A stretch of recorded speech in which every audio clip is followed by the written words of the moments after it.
Hello everyone. आज है 17 जुलाई और द हिंदू की आज की हमारी जो इम्पोर्टेंट न्यूज़ रहेंगी वो हैं जनजातीय जीनोम परियोजना, कृषि योजनाएं, स्वच्छ ऊर्जा में electricity. Government merges 36 schemes to float farm plan. ये न्यूज़ जो है वो चर्चा में क्यों है? भारत सरकार ने जो है हाल ही में प्रधानमंत्री धन धान्य कृषि योजना की शुरुआत की है, जिसके तहत 11 मंत्रालयों की 36 मौजूदा योजनाओं को इकट्ठा जो है वो किया गया है। और इस योजना को केंद्रित जो मंत्रिमंडल है उसने 16 जुलाई 2025 को मंजूरी भी दे दी है।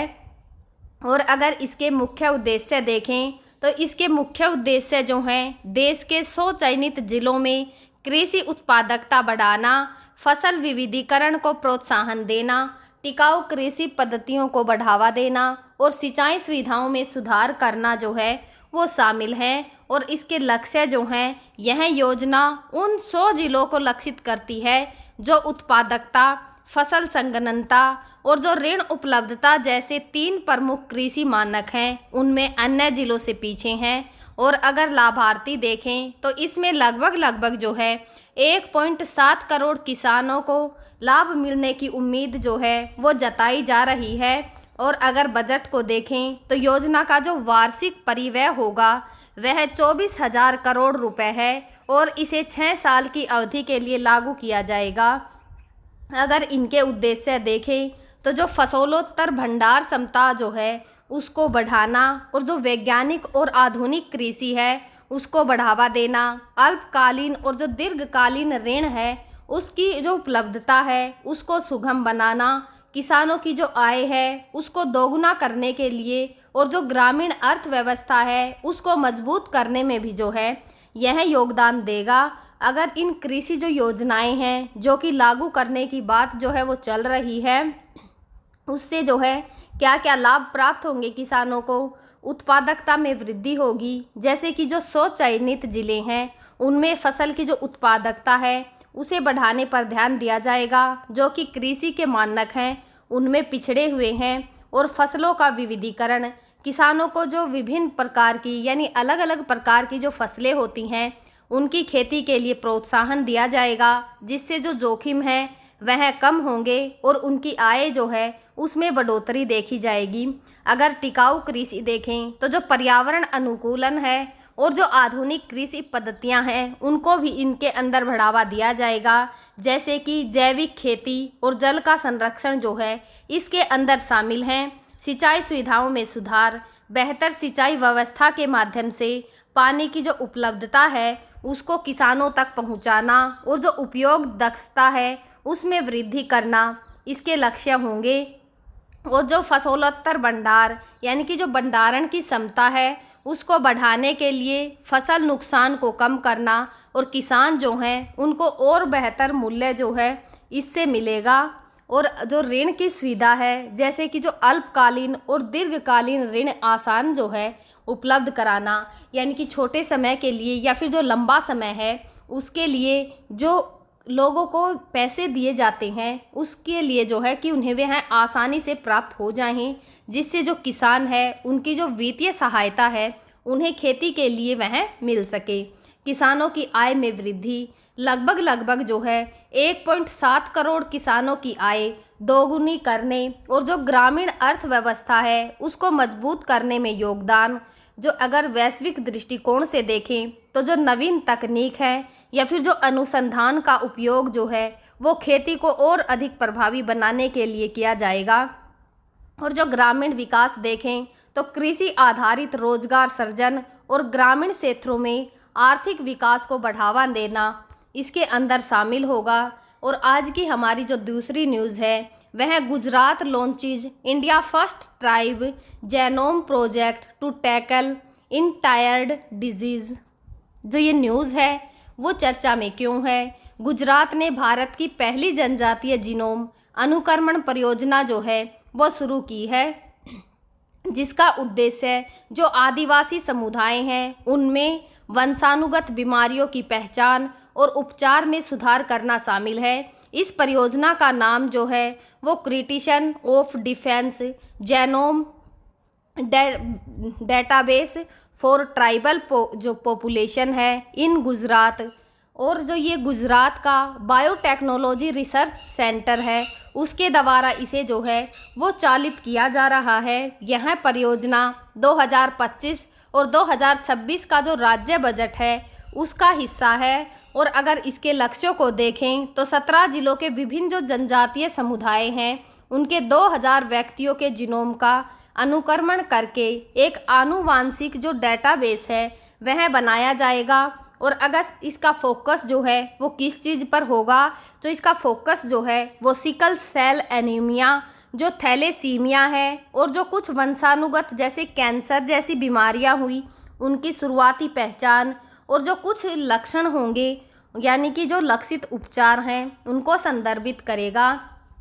अगर इसके उपयोग देखें तो यह परियोजना जो है प्राकृतिक या फिर जो प्रतिरक्षा है उसके लिए आनुवांशिक जो मार्कर हैं उनकी पहचान करेगी और व्यक्तिगत स्वास्थ्य प्रोफाइल को अनुसूचित चिकित्सा देखभाल से जोड़ेगी। अगर इसके महत्व को देखें तो यह जो है विज्ञान और जो परंपरा है उन दोनों के बीच में जो खाई है उसको पाटने का प्रयास है, जिससे जो आदिवासी समुदाय हैं उनके लिए दीर्घकालीन स्वास्थ्य सुधार जो है वो हो सकें। यह परियोजना जो है भारत में आदिवासी आबादी के लिए जो जीनोमेटिक डेटा है उसकी कमी को दूर करने का जो है वो प्रयास करती है, जो कि पहले बड़े पैमाने पर अध्ययन नहीं किया गया था। और कुछ विशेषज्ञ जो हैं उन्होंने इस बात पर भी जोर दिया है कि यह परियोजना जो है न केवल वैज्ञानिक खोज है बल्कि आधुनिक तकनीक और जो उन्नत डेटा विश्लेषण है उसके माध्यम से समुदायों को और अधिक सशक्त बनाने का एक जो है प्रयास है। इस परियोजना में नमूना संग्रह से लेकर डेटा विश्लेषण तक अत्याधुनिक सुविधाओं का उपयोग जो है वो किया जाएगा। और जो आज की हमारी तीसरी न्यूज़ रहेगी वो है share of clean energy in electricity still below 30%। यह न्यूज़ जो है वो चर्चा में किस लिए है? भारत ने अपनी जो कुल विद्युत क्षमता है लगभग 484 गीगावाट का 50% गैर जीवाश्म ईंधन जो है स्रोतों से प्राप्त करने का महत्वपूर्ण मील का पत्थर हासिल कर लिया है। हालांकि जो सार्वजनिक रूप से उपलब्ध आंकड़े जो हैं वह यह दर्शाते हैं कि वास्तव में जो आपूर्ति की गई है बिजली में स्वच्छ ऊर्जा का हिस्सा 30% से कम है। और जो नवीन एवं नवीनीकरण ऊर्जा मंत्री प्रहलाद जोशी हैं उन्होंने इसी सप्ताह की शुरुआत में कहा कि भारत ने पेरिस समझौते में जो है राष्ट्रीय स्तर पर निर्धारित योगदान के तहत जो है निर्धारित लक्ष्यों से 5 साल पहले की जो गैर जीवाश्म ईंधन स्रोत हैं उनसे अपनी स्थापित बिजली क्षमता का 50% प्राप्त करके अपनी जो ऊर्जा परिवर्तन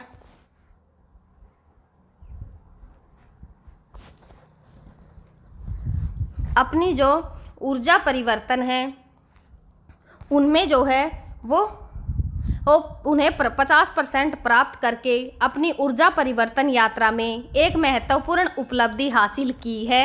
यह महत्वपूर्ण उपलब्धि जो है वो जलवायु कार्रवाई और जो सतत विकास के प्रति देश की प्रतिबद्धता है उसको भी रेखांकित करती है तथा यह संकेत देती है कि भारत का जो स्वच्छ ऊर्जा परिवर्तन है न केवल वास्तविक है बल्कि प्रधानमंत्री जो नरेंद्र मोदी हैं उनके नेतृत्व में इसमें तेजी भी आ रही है। और अगर 2014 में भारत की जो स्थापित बिजली क्षमता है उसमें नवीनीकरण ऊर्जा स्रोत जैसे कि सौर, पवन, बायोमास, जल विद्युत लघु हुए या फिर बृहद हों और जो परमाणु ऊर्जा है उसकी हिस्सेदारी लगभग 30% थी।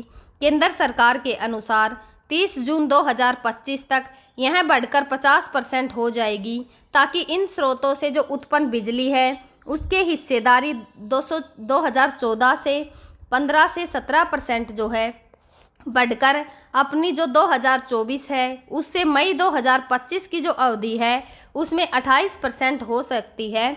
और विशेषज्ञों का कहना है कि स्वच्छ ऊर्जा में वृद्धि के बावजूद स्वच्छ ऊर्जा के उपयोग में धीमी वृद्धि, क्षमता का उपयोग कारक इसके कारण कारण हैं वह थे जो कि यह मापता है कि कितनी उपलब्ध ऊर्जा उपयोग योग्य थी।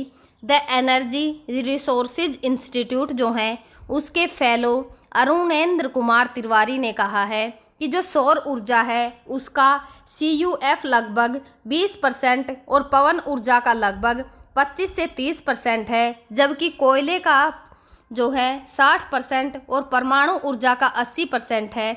इसका मतलब है कि उच्च जो स्थापित क्षमता है उसके बावजूद वास्तविक उत्पादन में उनका उपयोग जो है वो सीमित है। कोयले पर अगर निर्भरता देखें तो बेस लोड मांग या फिर जो दिन भर उपलब्ध बिजली मुख्यतः है जो कोयला है उससे पूरी होती है, जो कि भारत के लिए ऊर्जा मिश्रण का लगभग 75% है। हालांकि दिन के समय में खासकर गर्मियों में सौर ऊर्जा के उपयोग में वृद्धि और कोयले की मांग में कमी देखी गई है, लेकिन शाम के समय ऐसा जो है वो नहीं किया गया।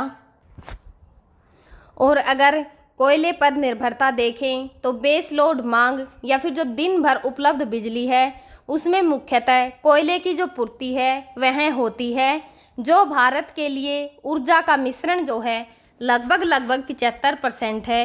हालांकि दिन के समय में जो है खासकर गर्मियों के समय में इसके अंदर जो है वो कमी देखी जा रही है, लेकिन शाम के समय जो है ऐसा नहीं देखा जाता।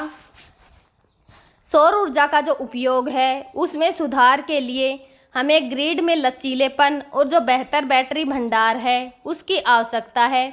अभी जो है हम बिजली के लिए प्रति यूनिट एक समान भुगतान करते हैं, चाहे रात हो या दिन हो। दूरसंचार की जो शुरुआत है वह दिनों की तरह है, जब रात में कॉल करना सस्ता था। हमें दिन के दौरान अलग अलग बिजली दरों के साथ प्रयोग करने की आवश्यकता है। इसीलिए जो है स्मार्ट जो ग्रिड है और जो बेहतर प्रबंधन है उसकी आवश्यकता होगी। जो ग्लोबल एनर्जी अलायंस है फॉर पीपल एंड प्लेनेट के उपाध्यक्ष और जो ऊर्जा विशेषज्ञ सौरभ कुमार हैं, उन्होंने यह कहा है कि जो institute for energy economics and जो फाइनेंशियल एनालिसिस है उसने एक नीति नोट में कहा गया है कि भारत की जो बढ़ती हुई अधिकतम और 24 घंटे की विद्युत आवश्यकता है उसको पूरा करने के लिए जो सौर पवन जल और भंडारण तत्व हैं उनको संयोजित करने वाली हाइब्रिड विद्युत परियोजनाओं में वृद्धि ही आगे का जो है वो रास्ता है। हम जो है आगे भी आप सभी के साथ जो द हिंदू की इम्पोर्टेंट न्यूज़ होंगी वो शेयर करते रहेंगे। तब तक आप पढ़ते रहिए, खुश रहिए। Thank you.